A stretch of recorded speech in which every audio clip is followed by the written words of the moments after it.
Good day YouTubers and fish keepers. Ngayon ay ka-26 day ng ating no water change challenge. At ito nga guys, magkukulture tayo ng Daphnia. Yan. Kita nyo Daphnia. Teka, ilawan natin. Yan guys, Daphnia. Nilagyan ko na sila ng green water. Tingnan natin kung makukulture natin sila.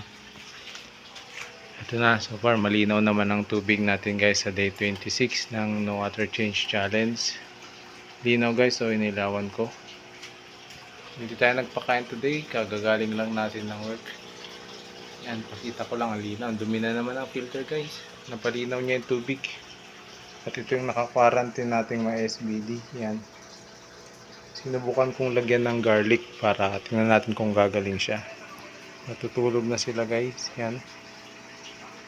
Yung culture natin ng Tubifex mukhang magka-crush na guys. Tingnan natin.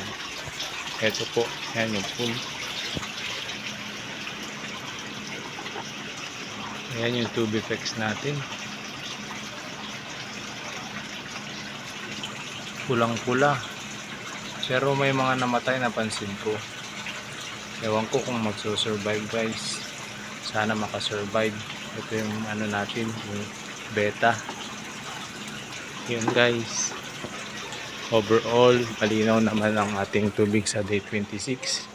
Yan o, ang linaw o. Subukan natin palaguin na itong ano natin, culture ng Daphnia. Yan. Kita nyo guys, Daphnia. Yan o.